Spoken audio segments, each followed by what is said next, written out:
you're looking for some super fun and delicious springtime meal prep recipes for your family, I've got you covered. Let's hop right in. I've got some great recipes to share with you today. So of course, any good meal prep has to start with washing your produce. I have some strawberries that I'm going to go ahead and wash and dry and get cut up. I love having cut up strawberries in the refrigerator because I use them on yogurt bowls. Also, my kids love to snack on them, and I can easily pack them in lunch boxes as well.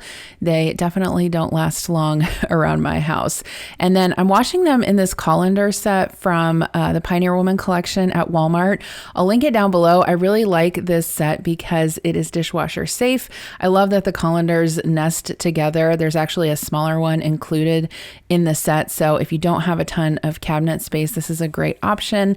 After I rinsed the strawberries, I'm just spreading them out on a towel, and I want to dry them really thoroughly before I cut them up and put them in the fridge. I'm hopping in here to tell you guys that today's video is sponsored by Walmart. And why am I really excited about that? Because I'm at Walmart multiple times a week, most weeks, getting groceries and everything I need for my home. And if you Walmart, you know that the red rollback arrow means that you're getting a huge deal and new ones pop up all the time. What I really love about Walmart is that it's so easy to save money. I don't have to clip coupons. I don't have to search and go to multiple different stores. And during today's meal prep, I'm gonna be sharing a ton of new products that I got from Walmart to do this meal prep, and I also got pretty much all of the food ingredients at Walmart as well. One of my favorite new items I got are these towels from the Pioneer Woman brand. They are so colorful and they're super large. I have been loving using them in the kitchen. Walmart makes my life so much easier as a busy working mom. I also really love that their app is just super easy to use.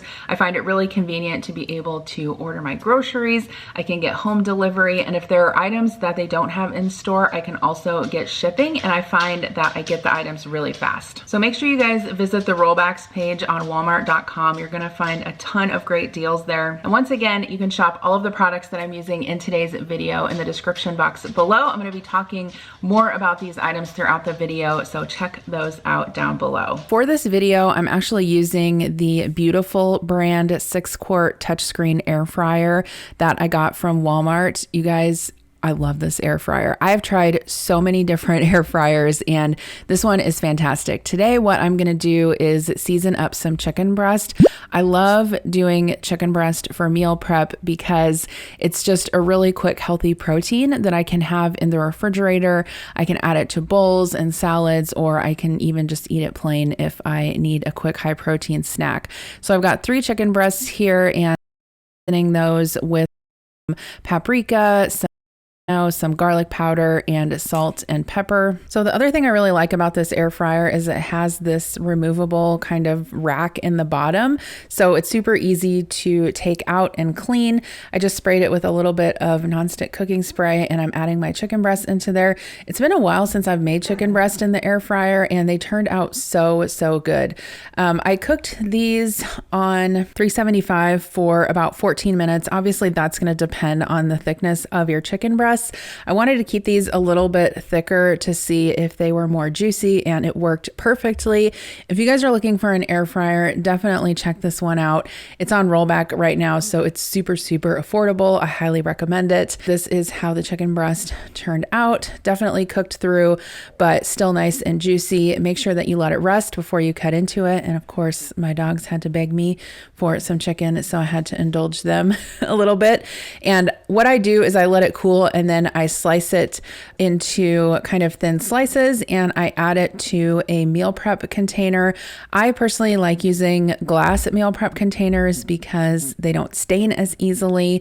This is a set that I picked up from Walmart. It's made by Ello Duraglass. I have had these containers before, and I love that I could pick this set up at Walmart. I love the colors, I love the sizes, and like I said, I just love storing my meal prep in glass. I'll link this down below. Next up, we're gonna make some some banana muffins. If you guys have never tried this particular recipe, definitely try it. I'll link it down below. But for this, you'll need some flour and sugar, baking powder, baking soda, some cinnamon. I'm also going to use my new sifter that I got from the Pioneer Woman collection, and some salt, some bananas, butter, and an egg. So I'm going to go ahead and mash my bananas. Every time I have super ripe bananas, most of my family doesn't like them. So I think, okay, what can I make with these? Either banana muffins, banana bread, or sometimes I make banana bars with cream cheese frosting. But this is allegedly one of the best banana muffin recipes out there. And I would agree. I've made these several times now, and they're super easy and they turn out really, really good. So this particular bowl I'm using, it's a batter bowl from the Pioneer Woman collection at Walmart. I'll also link this down below. I really, really like it. It's super heavy duty, and I love that it has a handle and it also has a spout. So if you're mixing something that you need to pour, it's really convenient. And I'm just going to go ahead and mix in my egg and sugar after I mash my banana. You definitely don't need to use an electric mixer for this. I am actually using half monk fruit sweetener and half regular sugar just to cut down on the sugar and the calories a little bit in this particular recipe, and they turned out just fine. Can you guys believe I actually did not own a flour sifter? I feel like I owned one at one time, but when I saw this one at Walmart, I was like, oh, I'm going to pick it up because it's super pretty. It's obviously has a really nice floral pattern, and it works really, really well. It gets all of the flour out through the bottom of the sieve. And obviously, if you're a baker, you know that sifting your flour is something that really helps your baked goods be more light and fluffy. It helps them mix together better. I'm really bad about sifting my flour into my baked goods, but now that I have a sifter, a pretty one at that, I'm going to definitely use it more often. You'll also see me using some products from this tasty baking kit that I picked up as well. I'll link that down below. This would be a super fun gift for kids. It has measuring cups, measuring spoons, a spatula, a rolling pin, and some fun little cookie cutters. So if you have a kid in your life who loves to cook, definitely check that out. I'll link it down below. Now I'm going to make the streusel topping for the muffins. This is basically just flour and butter, a little bit of sugar, and some cinnamon. And I actually have the recipe for the streusel topping because I find that the full amount makes too much for 12 muffins, but that's obviously according to your preference. I'm going to go ahead and put my cupcake liners into my muffin tin. If you have a nonstick muffin tin, you could spray it with cooking spray and you might not need the paper liners, but I always use them because I've been burned before by not being able to get my muffins out. So I'm going to go ahead and scoop my batter into these, add the streusel topping, and then these are going to go into the oven. I also find that these take a little bit longer to bake than the recipe says, but just use your own judgment. You don't want to over bake them, but you obviously want to make sure that they're done in the middle and a little bit golden brown on the top. Once they're cool enough to handle, I just take them out and put them on a wire rack to cool completely. You want to make sure when you are storing your baked goods that you let them cool completely before you store them in a container, because otherwise, if they're still warm, you'll get condensation on the inside of the container and your baked goods will go south a lot more quickly. These can also be frozen and thawed out later. And you can see here inside, they are super moist and delicious, and I'm just storing them on one of my Pioneer Woman cake plate domes. I'll link this down below as well. Okay, so next up, we're gonna make some deviled eggs. I had a surplus of eggs in my house, and I always like to prep hard-boiled eggs just because I find that they're a really great high-protein snack.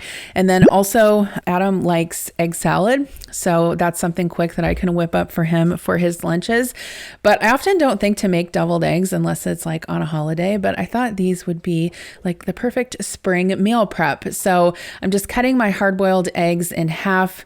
I actually left them in the water too long. That's why the yolks are greened, but If that happens to you, don't worry. It's probably not going to affect the taste. And once you mix it all together, you're not even going to notice. So I'm going to go ahead and mash my egg yolks up. And then I'm just adding some mayo. I added some sweet relish to these because I had it on hand. And I actually think I like it a little bit better than the dill relish. I also added salt and pepper and some yellow mustard. Not too much yellow mustard because it can make it taste really, really strong. And then I just mixed everything together really well. If I'm making a really large batch of deviled eggs, I will transfer the filling mixture into a Ziploc bag and then cut the corner off to pipe the filling into the eggs. But when I'm making a small batch, I find that it's really not worth my time, and I just use a spoon to spoon it into the centers and we're good to go. So I kept these in my fridge this week. I used them a couple times to put out on the table to have with dinner one night when we had burgers. I also used them for lunches for my husband to take to work. And who doesn't love a deviled egg? Actually, my kids don't like deviled eggs. So when I make them, I don't often make a huge batch because it's just me and my husband eating them. So next up, we're going to make a new to me recipe for mustard potato salad. So I've got some Yukon Gold potatoes in a pot here. I'm going to boil those whole and I'll show you why in a little bit. I've got some yellow mustard, some sweet relish, some mayonnaise, some apple cider vinegar. I'm going to mince up a little bit of onion and fresh dill and celery sticks to add into there. I've also got 2 hard-boiled eggs and some celery seed and paprika. And then I'm also going to season with salt and pepper. So for this, while my potatoes were coming to a boil, I'm going to go ahead and chop my veggies up. I like to try and chop the celery and onion up as finely as I can. I'm going to chop up my fresh. I think this added a really nice touch to the recipe. You guys have probably seen me make my grandma's recipe for potato salad before here on my channel. I'll try to find that in a video and link it down below, but this is definitely a different recipe. I think it's got a lot more going on than the potato salad that I normally make, but Adam really likes mustard potato salad, and so I thought I would try this out for him, and it's really good. I would definitely make it again. To my bowl, I'm adding some sweet relish. I actually cut this recipe in half just because I was meal prepping it for us for the week. But if you're going to be taking it to a party or something like that, definitely make the recipe. And I'm using this tasty bowl that I got at cooking set that I was telling you guys about. I really like this one because it has a rubber bottom, and I like any bowl that has a handle and a spout. So to me, it's really important. You want to make sure that you mix your dressing for your potato salad separately before you mix it in with the potatoes, because if you just throw everything into a big bowl, the dressing's not going to mix together properly, and you're going to have to stir the potatoes an awful lot. Probably going to break up and you're going to end up with like a mashed potato salad, which, you know, doesn't necessarily sound bad, but it's really not what we're going for. So for the hard-boiled eggs, I find that if I use my egg slicer and I just slice them one way, turn the egg and slice it the other way, it perfectly cubes the eggs and it's really easy. I don't end up with egg yolk all over my cutting board, and I'm just going to stir that together. For these potatoes, I would say they took just about 30 minutes to boil them whole. And the reason why I boil them whole is because if you dice them up and boil them, they tend to get a lot more waterlogged than if you boil. And when they are done, you can just pull the skins off either with a paring knife or with your fingers. It's pretty easy. And then you can just dice those up. I do let them cool a little bit, obviously, before I can handle them. For this particular recipe, it did call for the apple cider vinegar. I did not add that to the dressing. I actually use it to season the still warm potatoes before I add the dressing to the mix. And you just want to fold this in gently, especially with potatoes. Obviously, if you stir this too vigorously, like I said, you're going to end up with mashed potatoes. It's okay if some of the chunks of potato get mashed up with the dressing. I mean, I think that just makes it like a little bit creamier, but just be as careful as you can. And I added this to one of my LO Flow glass meal prep containers. This was so good, and I love having this in the refrigerator for meal prep. It's just something that you can add to a sandwich for a quick lunch, or even if you make like burgers or hot dogs, it's something that you can add to the side for dinner. So loved having that in the fridge this week, and I recommend this recipe. So I've got my food processor here. I'm gonna go ahead and make the Green Goddess dip / dressing, and I love Green Goddess dressing. In fact, there's a salad that I normally get when I eat out at a particular cafe that's like a Green Goddess chicken salad. And part of the reason why I wanted to make this is so I could recreate it. And let me tell you, it was delicious. So to the food processor, I'm adding 1 cup of non-fat Greek yogurt. I'm adding 2 tablespoons of olive oil. The original recipe called for 4 tablespoons, but I wanted to cut down on the calories, so I used 2 and it worked out just fine. I added some lemon juice, a little bit of water to thin it out, and then you can basically add whatever green herbs you have. I had some parsley in my fridge. I had some green onions, some dill, some basil. You can add cilantro. You just need about 2 cups of fresh green herbs. I like to use a mixture if I can.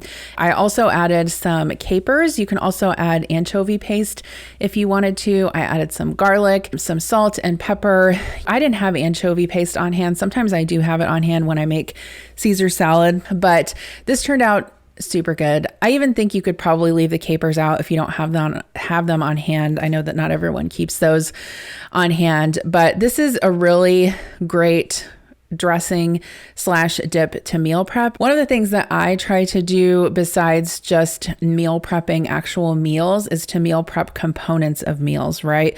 So having like a really great dressing or sauce like this in the refrigerator, along with the chicken that I cooked, obviously makes it super easy for me to put together bowls or salads during the week. And that's kind of how I like to do most of my meal prep, but this turned out really good. I put it into one of those glass containers, and this was super delicious. On this particular weekend, I also prepped a lasagna. I browned up some ground beef. I'm also adding some marinara sauce to that. I always season the ground beef with minced onion and Italian seasoning. And for this, I'm using the Barilla no boil noodles, and I'm using a bechamel sauce. I volunteer for an organization that delivers lasagnas to people, so I had 2 lasagnas to make this weekend. So next up, I'm gonna prep some burgers in the air fryer. So I was gonna saute some mushrooms on the side for my husband. You guys know, if you've watched my channel for a while, that I don't really care for mushrooms, but I do make them for him sometimes. So I went ahead and gave those a wash, and then I have about 1.5 pounds of ground beef. I'm mixing that up in a bowl with some A1. If you've never put A1 in your burgers, I highly recommend it. And then I also added some Lowry's seasoning salt, and I like to mix this together with a fork because I find it comes together really nicely. And it's been a long time since I've actually cooked burgers in the air fryer, but they turned out really, really good. And the best part, I think, about cooking them in this air fryer is that you don't have the splatter all over your stove. So it was definitely really easy to clean up. So I split this beef into 6 patties, and I just tried to make them all the same thickness and added them to the air fryer basket. They are a little bit crowded when I first put them in there, but obviously as you cook these, they're going to shrink down a little bit. So no worries there. I went ahead and cooked these at 370 degrees for 10 minutes. I did check them after that, and they needed a little bit more time, so I put 4 more minutes on the timer. Obviously, you can cook them to your liking, but I did flip them over and cook them a little bit longer. For my mushrooms, while the burgers were cooking, I just went ahead and added those to a skillet. I added some butter and a little bit of olive oil, seasoned with salt and a few thyme sprigs, and I'm just going to go ahead and saute those. After the burgers were done, we were actually going to eat a couple of these on this particular day while I was prepping them. So I added cheese to a few of them and just let them melt in there. You can see the mushrooms turned out really good. Well, Adam told me they turned out really good. And then for the rest of the burgers, I'm using these meal prep storage containers that I also got at Walmart. These are such a great size. I highly, highly recommend them. I'll link them down below. They're perfect for lunch meal prep. So those will be great to warm up during the week for for burger bowls for lunch. So next up, I'm also going to make these peanut butter chocolate cookies. I thought these would be super fun to make with the spring colored M&Ms just for like a spring themed meal prep. So I'm going to go ahead and add my butter to my mixing bowl. I'll link the stand mixer that I have down below. Stand mixers are definitely an investment, but if you cook a lot like me, it is something that you will use over and over again. I've probably had mine for almost 20 years now and it's still going strong. So for this particular recipe, you definitely want to cream the butter and the sugars for about 3 to 4 minutes until it gets really light and fluffy. And then you can add your eggs and your vanilla. And this recipe also calls for peanut butter. Normally I either make chocolate chip cookies or peanut butter cookies, but I don't think I've made like chocolate chip peanut butter combined cookies in a while. So you can bet my family definitely love these. It did make a rather large batch. So if you don't want to make that many, you could cut it in half. What I do is I do put some in the freezer and it's super easy to thaw them out when we want them. So again, I'm busting out my Pioneer Woman sifter. Like I said, this is super fun to use and I highly, highly recommend it. It actually kind of reminds me of when I baked with my grandma when I was a kid. I can remember she had one of those old timey sifters that you like squeeze the handle and it would feed the flour through into the bowl. So I don't know, it's just kind of magic for me. After the batter is mixed together, 1 cup of chips. I use the little chips. I find those at Walmart. Walmart has a huge selection of baking chips, both regular and keto and all kinds of stuff. So I'll link those down below as well. And I also picked up this Pioneer Woman cookie scoop. You guys have heard me talk before about how you need a good cookie scoop if you're going to make muffins or cookies. And this one is perfect. I really, really like it. I liked using it because the handle is super sturdy and they're all the same size, which is going to ensure they bake evenly. So I'll link this one down below. And then after I put all of the cookies out, make sure that you leave a couple inches of space in between them because they'll definitely spread out when they're baking. And I baked these for about 14 minutes. After the cookies were done baking, I just let them cool on the cookie sheet for about 5 minutes and then used a spatula to put them on a wire rack. And these turned out so, so good. Just make sure that you don't over bake them so they're still nice and soft on the inside. But I do really recommend this super fun recipe. And obviously you can use any color of M&Ms to suit your holiday. Let me know down below which recipe or recipes out of this video that you guys are wanting to try. And don't forget, I'll have all of these products linked in the description box below. Thank you again to Walmart for sponsoring. I'm super excited to get to work with them again. And if you want to see how I made 5 chicken freezer meals that turned out super delicious, watch this video right here.